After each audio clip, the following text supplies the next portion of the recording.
Good morning. Hayom Yom, Yud Nissan.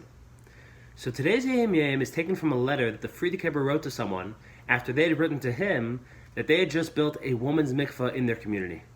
And the Friediker Rebbe wrote that while that's amazing, incredible, fantastic news, that is not enough. They have to do more.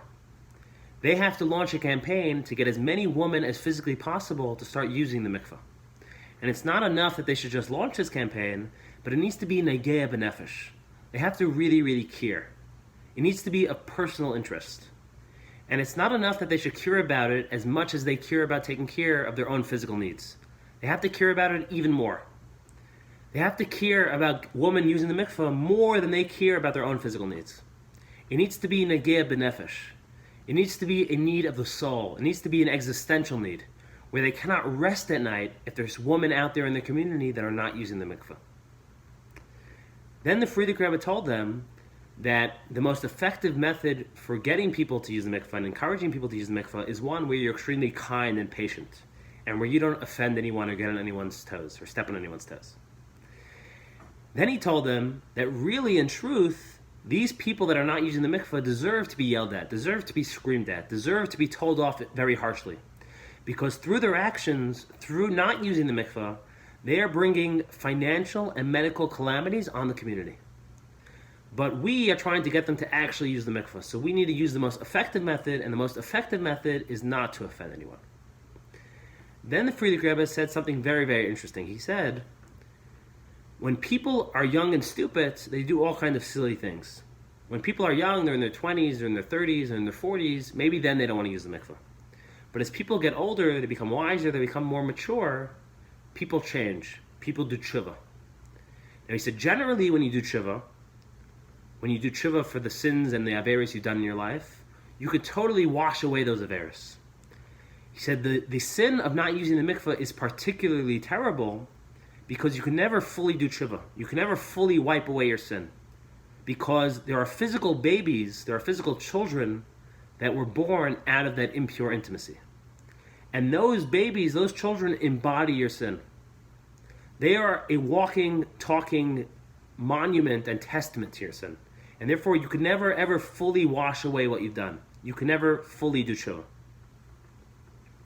And then he said something very, very strong. He said, it says in the Jewish farm, in the Jewish books, that when a baby is born from an impure intimacy, the baby starts off life on the left foot at a disadvantage, which no parent ever wants to do to their children, right? But that's what it says.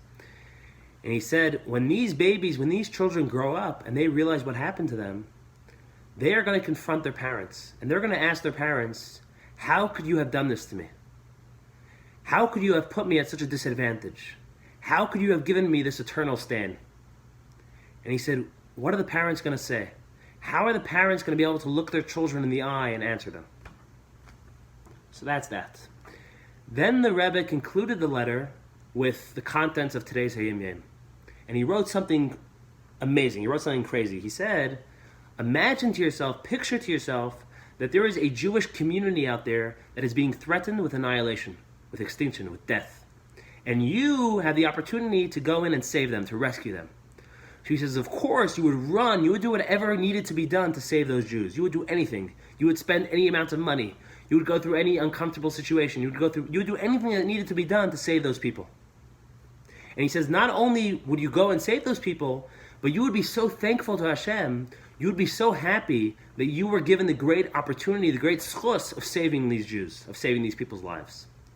So the Friediker Rebbe said, you should know that the schus of getting a woman to go to the mikvah is just as important, is just as powerful. You have an equal schus to someone who just saved multiple Jewish lives. And not only that, the Friediker Rebbe said something bizarre, something amazing, something crazy. He said, getting a woman to go to the mikvah, the schus is even bigger than saving Jews' lives. The schus of saving a whole community of Jews is less than the schus of getting a woman to go to the mikvah. And just to put that into perspective, this was published during World War II, when many American Jews had the schus that they had saved Jews in Europe, right? And the Friediker was telling this person that your schus of getting one woman to go to the mikveh is greater than the schus of these people that have physically saved Jewish lives. And then the Frieda Grab concluded that getting a woman to go to the mikvah is hatzalos nefashis mamish. It is literally a matter of life and death. It saves lives. Have a wonderful, wonderful day.